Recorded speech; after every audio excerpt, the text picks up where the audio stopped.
বন্দুকের গুলি উপেক্ষা করে বুক পেতে দাঁড়িয়ে গিয়েছিল আমাদের এই তরুণরা। অবৈধ রাষ্ট্র ক্ষমতার বিরুদ্ধে প্রবলভাবে সোচ্চার হয়েছিল আমাদের তরুণ তরুণীরা, স্কুল পড়ুয়া কিশোর কিশোরীরা।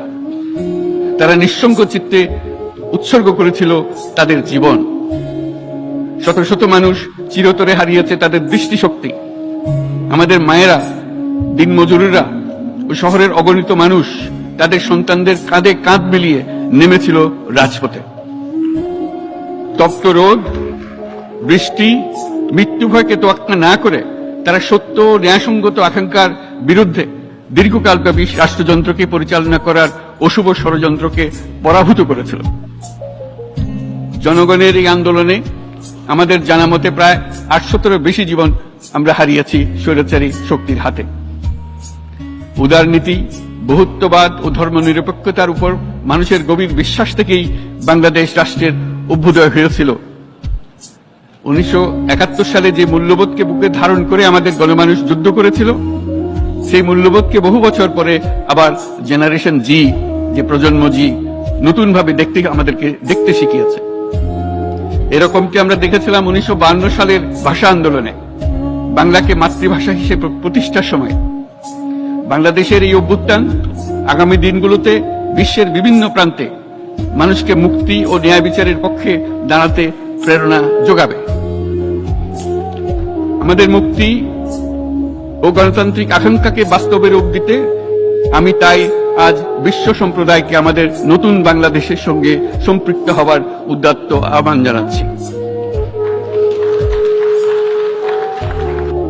এই জুলাই আগস্ট মাসে বাংলাদেশে যে যুগান্তকারী পরিবর্তন সংগঠিত হয়েছে, তার প্রেক্ষিতেই আজ আমি বিশ্ব সম্প্রদায়ের এই মহান সংসদে উপস্থিত হতে পেরেছি।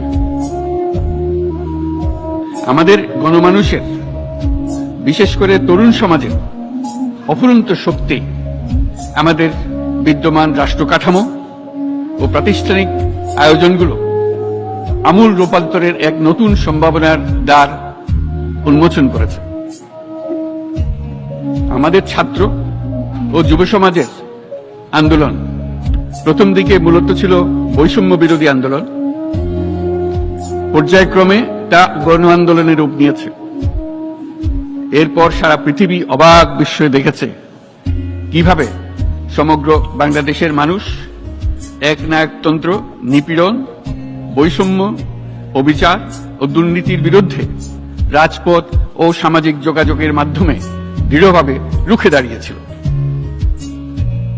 আমাদের ছাত্র জনতা তাদের অদম্য সংকল্প ও প্রত্যয়ের মাধ্যমে একটি স্বৈরাচারী ও অগণতান্ত্রিক শাসন ব্যবস্থা থেকে আমাদের মুক্তি এনে দিয়েছে। তাদের এই সংকল্পের মধ্যেই আমাদের দেশের ভবিষ্যৎ নিহিত, যা এই দেশকে বিশ্ব সম্প্রদায়ের মাঝে একটি দায়িত্বশীল জাতির মর্যাদায় উন্নত করবে বলে আমি বিশ্বাস করি। এই গণ আন্দোলন রাজনৈতিক অধিকার ও উন্নয়নের সুবিধা বঞ্চিত বাংলাদেশের আপামর জনসাধারণকে ঐক্যবদ্ধ করেছে। বাংলাদেশের মানুষ উন্নয়ন কর্মকাণ্ডকে অন্তর্ভুক্তিমূলক অংশীদারিত্ব রূপে দেখতে চেয়েছিল। আমাদের জনগণ একটা ন্যায্য, অন্তর্ভুক্তিমূলক ও কার্যকর গণতন্ত্রের জন্য লড়াই করেছে, যার জন্য আমাদের নতুন প্রজন্ম জীবন উৎসর্গ করেছে। আমাদের এই তরুণীরা যে প্রজ্ঞা, সাহস ও প্রত্যয় দেখিয়েছে, তা আমাদের অভিভূত করেছে, সারা বিশ্ববাসীকে অভিভূত করেছে।